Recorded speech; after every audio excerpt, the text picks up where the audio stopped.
नमस्कार दोस्तों, मेरा नाम है मनीष कुमार सिंह और आप देख रहे हैं 4 पीएम महाराष्ट्र।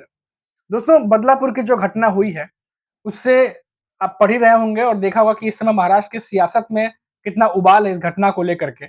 और अब जो शरद पवार हैं, जो एनसीपी के प्रमुख शरद पवार हैं, उन्होंने महायुति को घेरा है। उन्होंने कहा कि जो घटनाएँ महाराष्ट्र में घटी हैं, वो महाराष्ट्र की छवि को खराब कर रही हैं। साथ ही साथ उन्होंने कहा कि सरकार महाराष्ट्र की ये भूल गई है कि महिलाओं और बच्चियों की सुरक्षा जो है उसकी जिम्मेदारी है। और अगर महाराष्ट्र सरकार को ये लग रहा है कि विपक्ष इस मसले पर राजनीति कर रहा है, तो ये उनकी ओछी और छोटी सोच है। अब इस तरह ये तमाम बातें जो हैं शरद पवार ने कही हैं और महायुति सरकार को घेरने की कोशिश की है।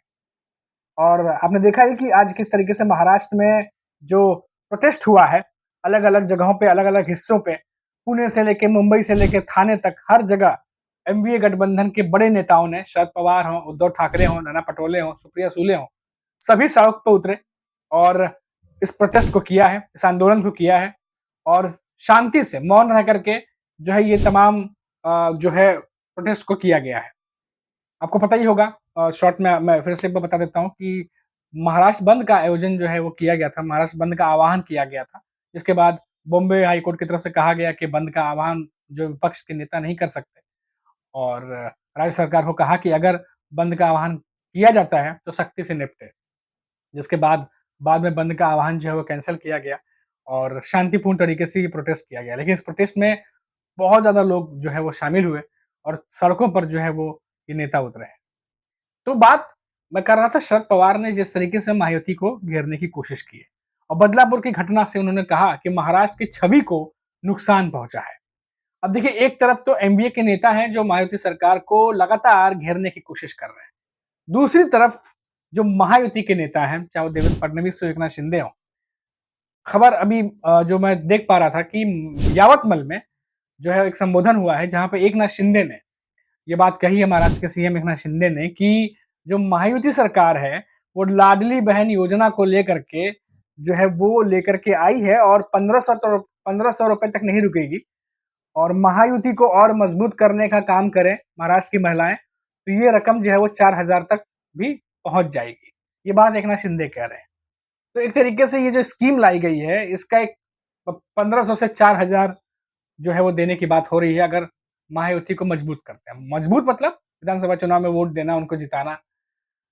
अब देखिए, एक तरफ तो ये तमाम मुद्दे हैं और दूसरी तरफ महाराष्ट्र सरकार जो है महायुति, वो कोशिश कर रही है कि स्कीम के भरोसे लोगों का दिल जीता जाए और उनका वोट हासिल किया जाए। अभी जो संबोधन हुआ है इसमें एकनाथ शिंदे ये कह तो रहे हैं कि इस स्कीम का जो उद्देश्य है वो महिलाओं को जो है वो और सशक्त बनाना है और उनको सम्मान बढ़ाना है। लेकिन एक तरीके से अब देखिए तो ऐसा लग रहा है जैसे महाराष्ट्र सरकार जो महायुति है उसका सारा का सारा जो दारोमदार ऐसा लग रहा है कि ये लाडली बहन योजना पे ही टिका हुआ है। क्योंकि जहाँ भी जाते हैं, अभी अजीत पवार ने जो जन सम्मान यात्रा की थी, आप देखिए कि लगभग सभी इंटरव्यूज में और बातों में लाडली बहन का जिक्र कर रहे थे, उसका क्रेडिट वो ले रहे थे। अब ऐसा ही कुछ करते एकनाथ शिंदे दिखाई दे रहे हैं। लेकिन दूसरी तरफ दर्जनों ऐसे मुद्दे हैं महाराष्ट्र में जिसको सुलझाने के लिए महायुति सरकार असफल दिखाई दे रही है, फेल दिखाई दे रही है। और इन्हीं मुद्दों को लेकर के जो एमवीए गठबंधन है वो लगातार जो सरकार उसे घेरने की कोशिश कर रहा है। उसी का एक जो अहम बात बताई मैंने शरद पवार की। अब लाडली बहन योजना को लेकर के जो कुछ भी अब एकनाथ शिंदे कह रहे हो, जो महायुति के नेता कह रहे हो, वहीं एमवीए के गठबंधन के नेता ये कह रहे हैं कि जितना पैसा आप लाडली बहन योजना के लिए बहा रहे हैं, जितना ये प्रचार कर रहे हैं अपना कि महिलाओं के लिए हम सशक्त बनाने के लिए सब कर रहे हैं, लेकिन सुरक्षा को लेकर कुछ नहीं किया जा रहा है। चौतरफा हमला हो रहा है। अब एनडीए गठबंधन के तमाम नेता जो हैं वो महायुति सरकार को लगातार घेर रहे हैं। और अब देखिए, जो शरद पवार की मैंने बात कही, शरद पवार लगातार आज भी हमने देखा कि मौन करके शांति से बैठे हुए दिखाई दिए। वहीं उद्धव ठाकरे भी जो है मुँह पर पट्टी बाँध करके, शरद पवार भी जो है ब्लैक कलर की, काले कलर की जो है चेहरे पर पट्टी बाँध करके उन्होंने विरोध प्रदर्शन जो है वो जताया है। अब देखिए कि ये विरोध प्रदर्शन आज जो है वो समाप्त हो गया है। लेकिन ये तमाम बयान हैं, ये सरकार को लेके जो दिया गया है जो बड़े नेताओं की तरफ से, अब ये जो है काफ़ी दिनों तक चलने वाला है और इसका जवाब जो है अब किस तरीके से महायुति के जो नेता हैं वो देंगे, इसका इंतज़ार सभी को है। लेकिन इस समय महाराष्ट्र की राजनीति जो कुछ भी घट रहा है, ये यकीन मानिए ये आने वाले विधानसभा चुनाव में एक अहम मोड़ जो है वो साबित होने वाला है। क्योंकि जो महाराष्ट्र की जनता है वो सब कुछ देख रही है, सब कुछ समझ रही है और इंतज़ार कर रही है अपने नंबर का, जिस दिन वो वोट देने के लिए उतरेंगे और अपने मन से कौन-सी सरकार चुननी है, वो डिसाइड करेंगे। फिलहाल अभी के लिए इतना ही, फिर लौटेंगे तो बात करेंगे महाराष्ट्र से किसी बड़ी खबर पर। तब तक के लिए मुझे इजाज़त दीजिए।